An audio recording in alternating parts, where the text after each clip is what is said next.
Sebagian besar pekerjaan manusia di era modern ini dilakukan menggunakan komputer.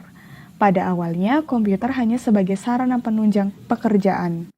Nah, sekarang komputer menjadi suatu kebutuhan yang wajib dimiliki oleh masyarakat. Bagaimanakah sejarah tentang komputer?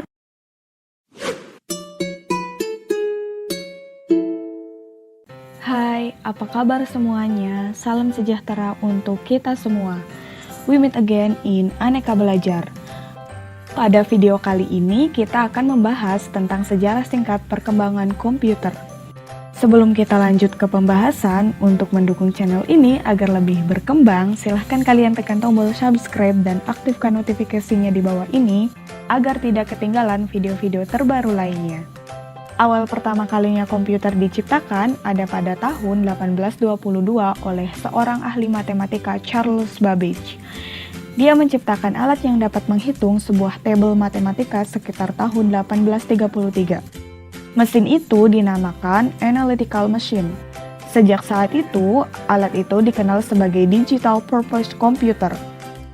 Berkat alat ciptaan Charles Babbage, banyak orang yang terbantu terutama untuk aktivitas yang berhubungan dalam menghitung. Oleh sebab itu, Charles Babbage dijuluki sebagai Bapak Komputer. Kemudian, pada tahun 1937, Profesor Howard Alcom dari Harvard University mencoba memberikan masukan agar komputer dapat melakukan tugas secara mekanik. Berkat perusahaan IBM, perangkat komputer dapat dibuat secara elektronik, sehingga komputer tersebut diberi nama Harrod Tendai One Calculator. Pengontrol berurutan otomatis atau bisa disebut juga ICC sekitar tahun 1944.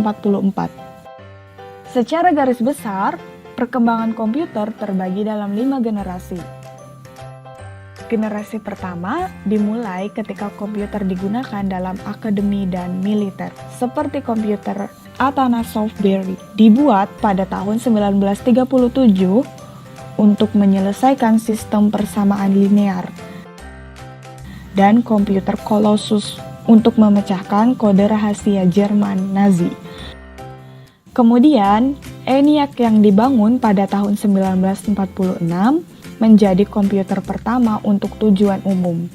Ketika komputernya dinyalakan, untuk pertama kali, Philadelphia mengalami mati listrik.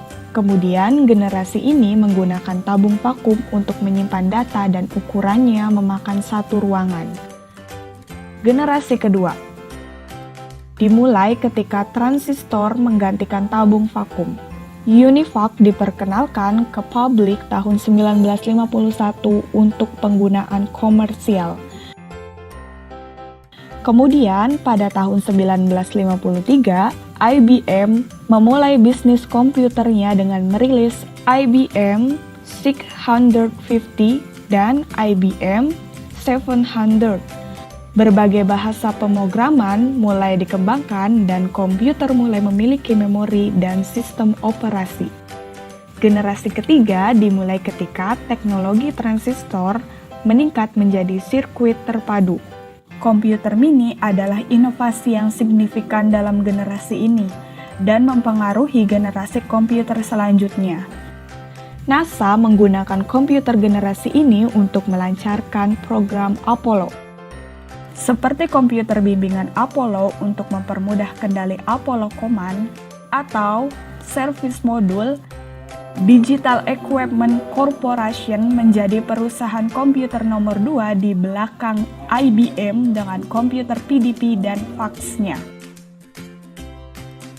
Komputer ini membawa ke perkembangan sistem operasi yang berpengaruh Unix.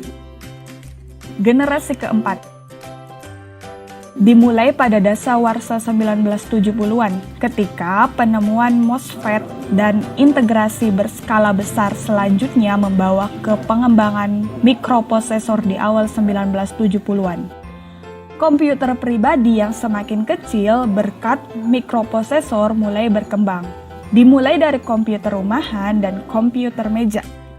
Teknologi selanjutnya adalah laptop dan ponsel cerdas yang sangat fenomenal, membawa berbagai perusahaan teknologi ke dalam perang paten atas ponsel cerdas.